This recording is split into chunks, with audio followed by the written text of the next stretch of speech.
মানে তো না, আমায় না জিজ্ঞেস করে তুমি আমার ওকে জিজ্ঞেস করেছো। হ্যাঁ, ঠিক তেমনই না, যদি কোনো জাগতিক জিনিস দরকারও থাকে, ভগবানকে গিয়ে বলুন, কোনো অসুবিধা নেই। ভগবান আমাদের পিতা, উনি আমাদের সৃষ্টিকর্তা, ওনাকে গিয়ে বলুন, বাবাকে গিয়ে বলুন যা লাগবে দরকার। এবং প্রতিবেশী কাকুরও কি উচিত টুক করে ছেলেটাকে কিনে দেওয়া উচিত না, বলা উচিত যে তুমি তোমার বাবার কাছে গিয়ে বলো সেই জিনিসটা, ঠিক না? তেমন দেবী দেবতাকেও কিন্তু দেবী দেবতারাও কিন্তু কি দরকার, ভগবানের দিকে পাঠিয়ে দেওয়া দরকার। দেবী দেবতারা এখানে একটা কাজ করে, খুব মন দিয়ে শুনবেন। দেবী দেবতারা কিন্তু ভগবানের ভক্ত।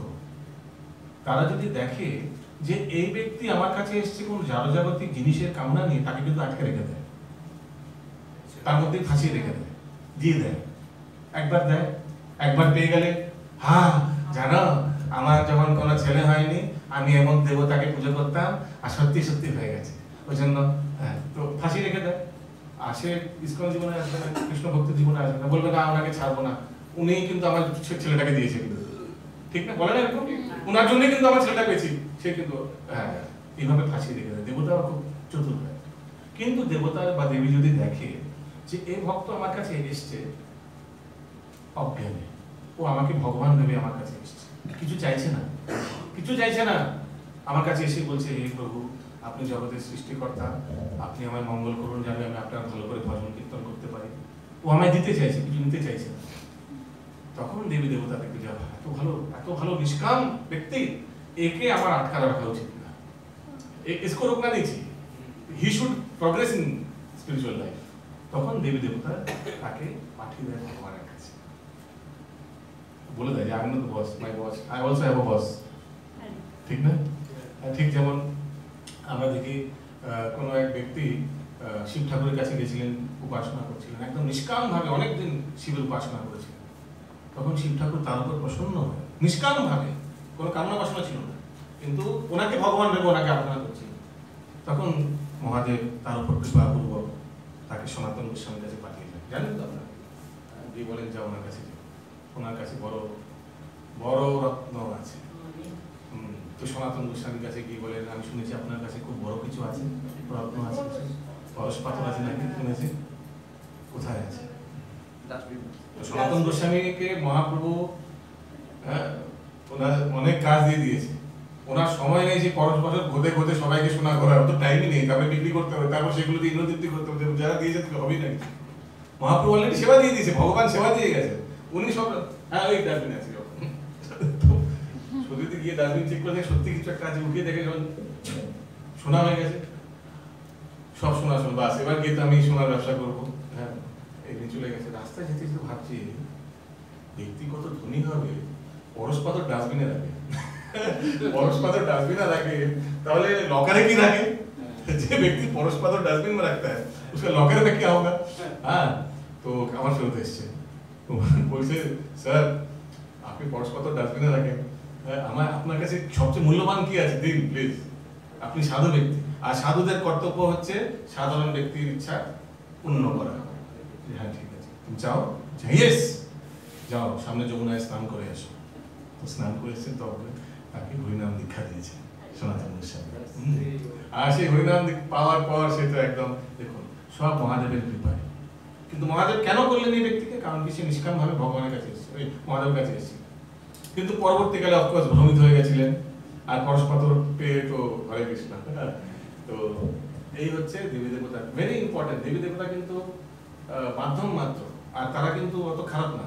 এই কয়েকটা খারাপ কার্যগুলো করে অবশ্য দেবী দেবতারা, যেমন ইন্দ্র, ব্রহ্মা এটসেট্রা, এগুলো কিন্তু আমাদের শিক্ষা প্রদান করার জন্য ভগবান আমাদের ওনাদেরকে দিয়ে করান। Yes. Next श्लोक 23।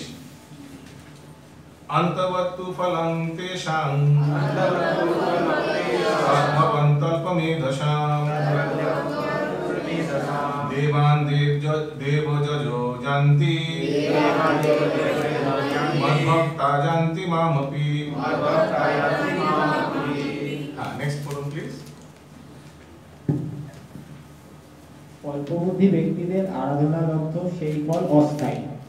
বেহুবাসকগণ দেবলোক প্রাপ্ত হন, কিন্তু আমার ভক্তেরা আমার পরম ধাম প্রাপ্ত হন। হ্যাঁ, প্রথম সেন্টেন্স আর দুটো সেন্টেন্স দুটো জিনিস বলছেন ভগবান। ফার্স্ট কি যা দেবে দেবদেবতারা সেটা কিন্তু টেম্পোরারি, লব্ধশীল ফল অস্থায়ী, বেশি দিন না, বেশি দিন থাকবে না। আর একটা জিনিস তো লেখেননি, প্রভুপাদ ক্লিয়ারিফাই করেছেন, ফলে বিপরীত হতে পারে, হিতে বিপরীত হতে পারে। পুত্র সন্তান চেয়েছেন, পুত্র সন্তান পেলেন, সেই পুত্র সন্তান এমন দুঃখ দিল, কি বাংলায় বলে না ধরি কেঁদে বাজি, ছেড়ে দেবা কাজে বাজি। আরে বাবা কেন চাইলাম, কি পুত্র সন্তান, আমায় বাড়ি থেকে আমার ঘর থেকে বের করে দিল। হয় না এরকম, হয় না এরকম সমাজে? আজকাল তো প্রচুর ঘরে ঘরে এরকম। তো হ্যাঁ, বৃদ্ধাশ্রমে পাঠিয়ে দিয়েছে। যে পিতা তার ঘরে লালন পালন করে বড় করলো, তাকেই বৃদ্ধাশ্রমে পাঠিয়ে দিয়ে যাও, হাঁটো হাঁটো তো। হ্যাঁ, বৃদ্ধাশ্রমে দিলে বলছে খরচা আছে না, মান্থলি খরচা আছে, কোথাও গিয়ে রেখে দিয়ে চলে আসছে এইভাবে। আর সত্যি এরকম হচ্ছে কিন্তু। তো ওই জন্য শুধু অস্থায়ী না, এটা হিত হবে না সেটাও কিন্তু গ্যারান্টি না। তখন কি আপনি কমপ্লেন করবেন, কি দিলেন হে দেবী দেবতা, আপনাকে বললাম পুত্র সন্তান, এমন কেন দিলেন? আপনি চেয়েছিলেন পুত্র সন্তান, সেটা দিয়ে দিয়েছি, বাস সেটা আমি দিয়ে দিয়েছি, দেখো তুমি মাঙ্গা তুমি দিয়ে দিলা, বাস আমার কাম হবে। এরপর কি হবে সেটা তোমার দায়িত্ব। তেমনি কোন এক ব্যক্তি বললো আমায় ভগবান যশন দেবী ধনন দেবী, এমন ধন দিয়ে দিল একদম, না না কেবিসিতে ধরুন 1 কোটি টাকা দিয়ে দিল, 1 কোটি টাকা রাখবো কোথায়? আত্মীয় স্বজনরা সব পিছনে পিছনে ঘুরে বেড়াচ্ছে। আর দেখবেন ধনী ব্যক্তিরা সবসময় সন্দেহ করে, দেখবেন সবসময় তারা আমার কাছে আসছে কারণ কি নিশ্চয় কিছু চায়। তখন সব নিজেরা এমনিতে এসছে হয়তো সব তাই হ্যালো বলতে, কংগ্রাচুলেশন করতেন, সবসময় সে ব্যক্তি সন্দেহ করবে নিশ্চয় কিছু চায় আমার কাছ থেকে, তো আমার কিছু চাইবে, এখন চাইবে। বা ভয় লাগিস, রাত্রে ঘুমাবে না, টাকাটা রেখেছি কি হবে, এখন টাকাটা নিচে গোডাউনে রেখেছি, 10 কোটি টাকা কেবিসি থেকে জিতে কি হবে, ব্যাংকে এসছে, হ্যাঁ কখন ফ্রড হতে পারে, কখনো ব্যাংক হ্যাক হতে পারে, আমার আইডি পাসওয়ার্ড কখন কি হবে, কিভাবে টেনশনে তার সুগার এসে যাবে, এই চলে আসবে, এই চলে আসবে। আগে ভালো ছিল, ঠিক না? ওকে, তো এই দেবী দেবতার আরাধনা এইসব ব্যাপারে আপনাদের ওপেন বুক কোশ্চেন আছে তো, সব এগুলোই 4-5টা শ্লোকের থেকে এখানে যেখানে ভগবান বলছেন দেবী দেবতার আরাধনা করলে কি হয়, কে ভগবান, কোন কোন ব্যক্তিরা দেবী দেবতার কাছে শরণাপন্ন হন, কেন হন, সেগুলো দেখতে হবে। নেক্সট শ্লোক 24। Yes. अव्यक्तं व्यक्तिं आपन्नं मान्यन्ते मामबुद्धय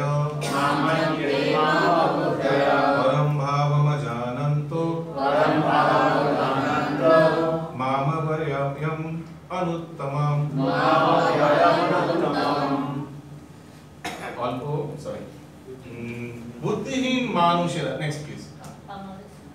বুদ্ধিহীন মানুষেরা যারা আমাকে জানে না, মনে করে যে আমি পূর্বে অব্যক্ত নির্বিশেষ ছিলাম, এখন ব্যক্তিত্ব পরিগ্রহ করেছি। একদম মূর্খ, আগে নির্বিশেষ ছিল, এখন ব্যক্তিত্ব এসেছে। এই দেখো এখন কৃষ্ণ লীলা করছে আমাদের বৃন্দাবনে, আগে কিন্তু নির্বিশেষই ছিল, এইভাবে তারা ভাবে। তাদের অজ্ঞতার ফলে তারা আমার অব্যয় ও সর্বোত্তম পরম ভাব সম্বন্ধে অবগত নয়। সর্বোত্তম ভাব মানে আমার সাকার রূপকে তারা কিন্তু অবগত হতে পারে না। তারা ভাবে আমি নিরাকার, কিন্তু এখন একটা জড়দেহ গ্রহণ করেছি, ভগবান শ্রীকৃষ্ণ জড়দেহ গ্রহণ করেছি, ছোট বালক। হ্যাঁ বলুন, পূর্ববর্তী শ্লোকে। পূর্ববর্তী শ্লোকে দেবোপাসকদের অল্প বুদ্ধি সম্পন্ন বলে বর্ণনা করা হয়েছে, এবং এখানে নির্বিশেষবাদীদেরও সেই রকম বুদ্ধিহীন বলে বর্ণনা করা হয়েছে। ভগবান শ্রীকৃষ্ণ তার স্বরূপের অর্জুনের সঙ্গে এখানে কথা বলছেন, অথচ নির্বিশেষবাদীরা এতই মূর্খ যে অন্তিমে ভগবানের কোনো রূপ নেই বলে তারা তর্ক করে। শ্রী রামানুজাচার্যের পরম্পরায় মহিমাময় ভগবত ভক্ত শ্রী যমুনাচার্য এই সম্পর্কে একটি অতি সমীচীন শ্লোক রচনা করেছেন। হ্যাঁ, এটাকে স্কিপ করে দিন। আর লাস্ট প্যারাগ্রাফে আসুন। তাই অদ্বৈতবাদের মতে পার এই যে, তাই অদ্বৈতবাদীদের মতবাদ এই যে পরম তত্ত্ব নিরাকার এবং তার রূপ কেবল আরোপণ মাত্র, তা সত্য বলে প্রমাণিত নয়। এখানে স্পষ্টভাবে বর্ণনা করা হয়েছে যে পরম তত্ত্বের সবিশেষ রূপ আরোপিত নয়। ভগবদ্গীতা থেকে আমরা স্পষ্টভাবে বুঝতে পারি যে বিভিন্ন দেবদেবীর ও ভগবানের রূপ একই সঙ্গে বিদ্যমান এবং ভগবান শ্রীকৃষ্ণের রূপ সচ্চিদানন্দময়। বেদেও বারবার উল্লেখ করা হয়েছে যে পরম তত্ত্ব হচ্ছে আনন্দময় ভাষা, অর্থাৎ স্বভাবতই তিনি চিৎ ঘনানন্দ এবং তিনি অত্যন্ত শুভ মঙ্গলময় গুণের আধার। গীতাতে ভগবান বলছেন যে যদিও তিনি অজ, তবুও তিনি আবির্ভূত হন। অজ মানে ভগবানের কিন্তু কোনো জন্ম হয় না, হয়তো মাদার ফাদার নেই, কিন্তু অ্যাকচুয়ালি তো কেউ বলতে পারে মাদার ফাদার তো আছে, দেবকী বাসুদেব, যশোদা আনন্দ মহারাজ, তারপর অযোধ্যায় কি আছে কৌশল্যা যশোদা, কিন্তু এনারা কিন্তু আসলে সব ভক্ত, ঠিক না?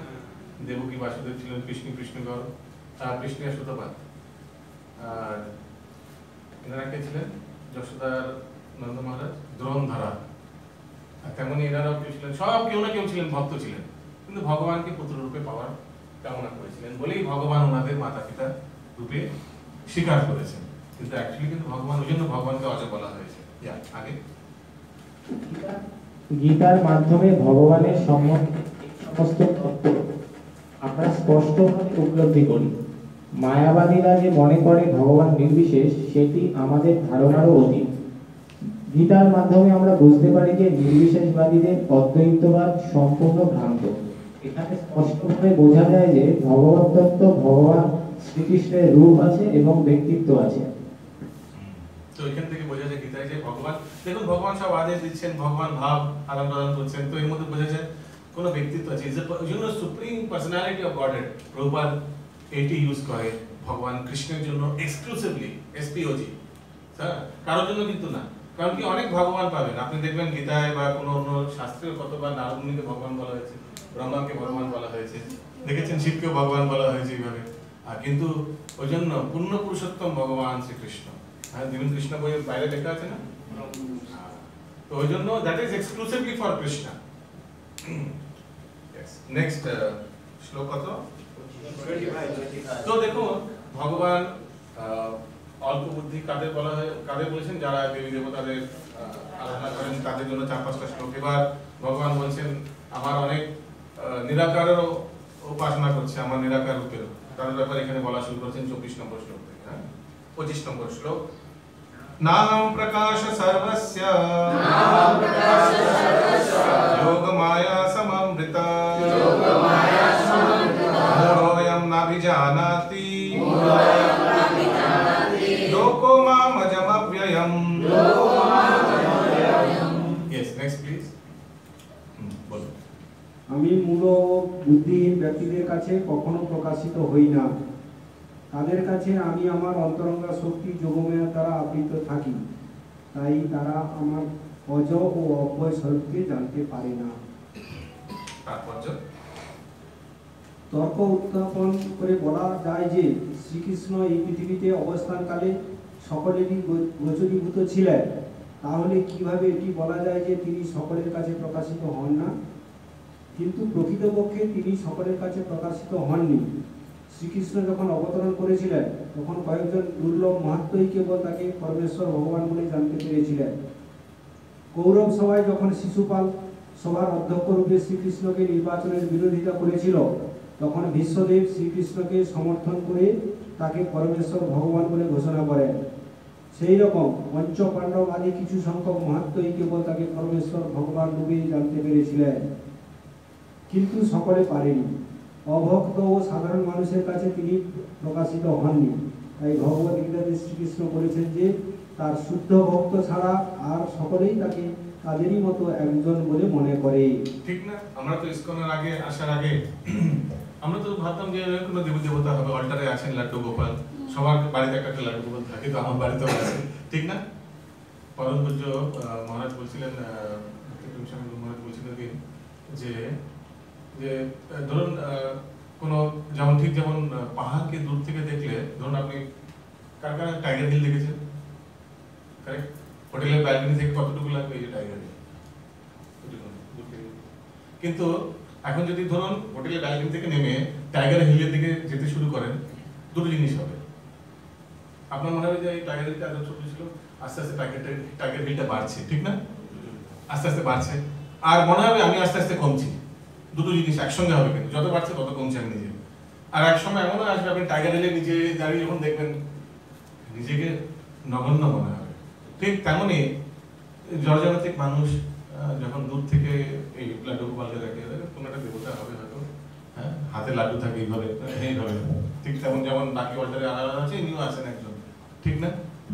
আর হরিগুরু বৈষ্ণবের কৃপায় যখন শাস্ত্র অধ্যয়ন করবে বা ভক্তদের সংস্পর্শে আসবে তখন দেখবেন, তখন বাড়িতে বলবেন, আরে জানো এই লাড্ডু গোপাল যে আছে না, এ শুধু লাড্ডু ধরে নেই, এ পুরো ব্রহ্মাণ্ডের পুরো সৃষ্টিকর্তা, পালনকর্তা, প্রলয়কর্তা। আমি শুনেছি পরে। এরকম কার কার এরকম হয়েছে অনুভূতি? বাড়িতে গিয়ে বলেছেন কেউ আছে? হ্যাঁ, ইসকনে আসার পর এই অধ্যয়ন করার পর বাড়িতে গিয়ে বলেছেন যে না জানেন কি ভাবতাম এরকম লাড্ডু গোপাল কৃষ্ণই, আমি আমার জামাইবাবুকে গিয়ে বলেছিলাম। তো জানো আমার দিদি জামাইবাবু একদিন ডেকে বলেছি, ইনি কিন্তু Krishna is actually supreme personality of Godhead, ইনি কিন্তু পুরুষ ভগবান, বাকিরা ভগবান না। হ্যাঁ কি বলছো? হ্যাঁ তাই, কিন্তু আমরা সব শাস্ত্র পড়ে এখন জানছি। ওফ, অনেক কিছু তুমি শিখে গেছো ইসকনে গিয়ে। হ্যাঁ, তো এইভাবে তো তখন আস্তে আস্তে মনে হয় যে আমি কত নগণ্য। আর যত যত অধ্যয়ন করবেন নিজেকে ছোট মনে হবে, আরো ক্ষুদ্রতম মনে হবে, আর ভগবান কত শ্রেষ্ঠতম, ঠিক না? আগে তিনি কেবল তার ভক্তদেরই কাছে সমস্ত আনন্দের আধার রূপে নিজেকে প্রকাশ করেছিলেন, কিন্তু অল্প বুদ্ধি সম্পন্ন অভক্তদের কাছে তিনি নিজেকে যোগমায়া দ্বারা আবৃত করে রেখেছিলেন। তো ওই জন্য অনেকে দর্শন করেছে। আরে দুর্যোধন তো ভগবানের বিশ্বরূপ দর্শন করেছিলেন সবাই, হ্যাঁ না? কিন্তু ওর পর কি করলেন দুর্যোধন? এনাকে অ্যারেস্ট করো, সৈন্য সবাই অ্যারেস্ট করে লাগে। কি মূর্খ! বিশ্বরূপ দর্শন করার পর অন্তত মেনে নেওয়া উচিত ছিল, ঠিক না মাতাজি? কিন্তু বলছেন অ্যারেস্ট করে লাগে। আগে শ্রীমদ্ ভাগবতে 1:19 না, এবার লাস্ট প্যারাগ্রাফটা পড়ুন। এখানে লেখা আছে ব্রহ্মা তার প্রার্থনায় বলেছে, হে পরম পুরুষোত্তম ভগবান। ব্রহ্মা তার প্রার্থনায় বলেছেন, হে পরমেশ্বর ভগবান, হে পরমাত্মন, হে যোগেশ্বর, এই জগতে আপনার শক্তি ও লীলার পরিমাণ কে করতে পারে? আপনি সর্বদাই আপনার অন্তরঙ্গা শক্তির বিস্তার করেছেন, তাই কেউই আপনাকে বুঝতে পারে না। বিদ্বান বৈজ্ঞানিকেরা ও পণ্ডিতেরা এই পৃথিবী ও অন্যান্য গ্রহের সমস্ত অনুপরমাণুর হিসাব করতে পারলেও তারা কখনোই আপনার অনন্ত শক্তির হিসাব করতে পারে না। যদিও আপনি সকলের সামনেই বিদ্যমান, পরমেশ্বর ভগবান শ্রীকৃষ্ণ কেবল অজয় নয়, তিনি অব্যয়ও। তাই তার শিবগুলো সচ্চিদানন্দময় এবং তার সমস্ত শক্তি অব্যয়। অক্ষয় অব্যয়, ইনফ্যালিবল, অক্ষয় অব্যয়, যার পতন হয় না, ক্ষয় নেই। অক্ষয় আর অব্যয় আলাদা। যার ক্ষয় নেই আর যার পতন হয় না, অব্যয়। বা অদক্ষ যা বলি না আমরা কখনো, ইনফ্যালিবল ইংলিশে বলি। কারো যার পতন হয় না কখনো, ভগবান কখনো নিরাশ করেনি কোনো ভক্তদের। 28 নম্বর শ্লোক, 26 নম্বর শ্লোক। वेदाहं समतीतानि वर्तमानानि चार्जुन भविष्यानि च भूतानि मां तु वेद न कश्चन।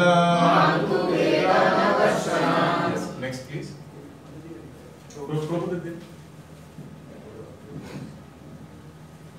হে অর্জুন, পরমেশ্বর ভগবান রূপে আমি অতীত, বর্তমান, ভবিষ্যৎ সম্বন্ধে সম্পূর্ণরূপে অবগত।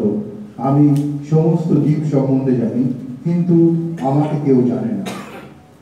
তাৎপর্য: ভগবানের রূপ নির্বিশেষে না সবিশেষ, সেই সম্বন্ধে এখানে স্পষ্টভাবে বলা হয়েছে।